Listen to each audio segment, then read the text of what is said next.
Dear Chairman DeVogus, distinguished commissioners of the Milwaukee Fire and Police Commission, Executive Director Regan, Operations Manager Crum, Assistant Chief Harpel, and concerned residents of the great city of Milwaukee. I thank you for giving us the opportunity to come forward today and to share a few important remarks relative to the recent and very dramatic changes made to SOP 130, which deals with foreign nationals, diplomatic immunity, immigration enforcement, and the disturbing process that was followed that got us here today. First, let me begin my remarks by sharing that everyone at LULAC of Wisconsin, and I believe the general public believes this in full as well, that we all want a properly resourced police department, and that we are second to none in our admiration and appreciation to our brothers and sisters in blue who day in and day out uphold their sworn oaths to provide equal protection under the law to all. This being said, as a matter of good governance, we are also strong proponents of strong independent oversight. And as such, we feel it's equally important that the Fire and Police Commission be willing and able to exercise its statutory authority, and that it too be fully resourced so that it can do the work it needs to do. This being said, I'm before you today as we had serious concerns from the moment we learned about the proposed changes to SOP 130. I must add, it was only per Alderman Jose Perez's urgent request for Christine of Voces de la Frontera and I to meet with city officials that we became aware of this situation. We were told the proposed changes were necessary for the Milwaukee Police Department to be compliant with statute in section USC 1373, which states, and I want to repeat this again for those in the gallery today, open quotes, notwithstanding any other provision of federal, state, or local law, a federal, state, or local government entity or official may not prohibit or in any way restrict any government entity or official from sending to or receiving from the Immigration and Naturalization Service information regarding the citizenship or immigration status, lawful or unlawful, of any individuals. Let me highlight this. It focuses on prohibiting and restricting the sending and receiving of information to immigration, and that is all. Yet language that prohibited bad actors from asking individuals their immigration status without a valid purpose had been removed. Another change mandated that officers notify ICE of suspected undocumented immigrants in certain instances. Both these changes have nothing to do with Statute 1373. And the restricting and which is the restricting and prohibiting of information to and from immigration officials.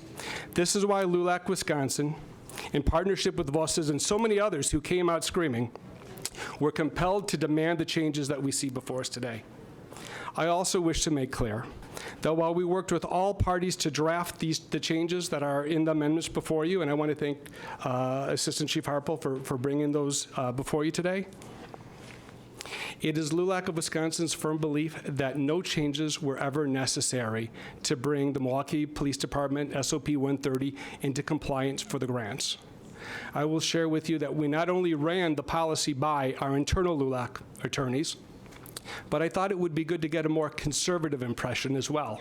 So we ran it by a more conservative law firm and had them to review it as well. I know our partners, good partners at Voces, did the same thing with their internal attorneys, as well as reached out to others. And once again, it wasn't most of the attorneys.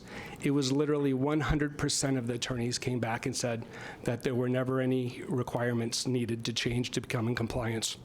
I also believe, based on an article that was posted on JS Online last week, that you have somebody with practical experience in the matter, a commissioner who's been licensed and practicing immigration law for over 10 years. I want to take this moment to thank Commissioner Cabrera for your willingness to share the information you shared. I'm sure it was a difficult decision to make, but I think, looking back, I think most people would agree that was done in the best interest of this entire body. So on behalf of a grateful public, I want to say thank you for those remarks.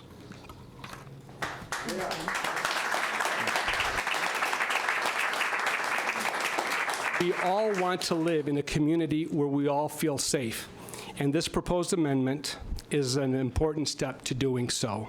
It is in the public interest for all to feel comfortable in calling the police when they witness a crime, or they see an accident, or a medical emergency, and that people feel comfortable in calling the fire department when they see a fire.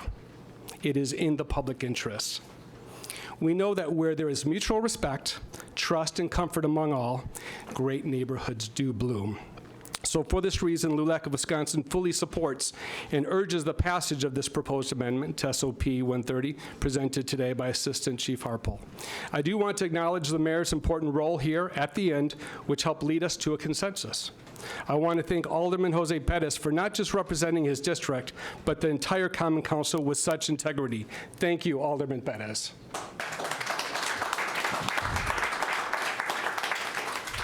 And I wish to thank our partners at Voces de la Frontera, who are truly champions of human dignity.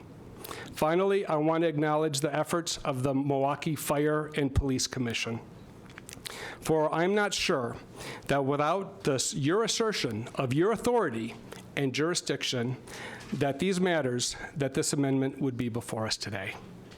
So once again, thank you all for your consideration. May the Lord bless all of you. May the Lord bless the great city of Milwaukee, and may the Lord bless the United States of America. Thank you.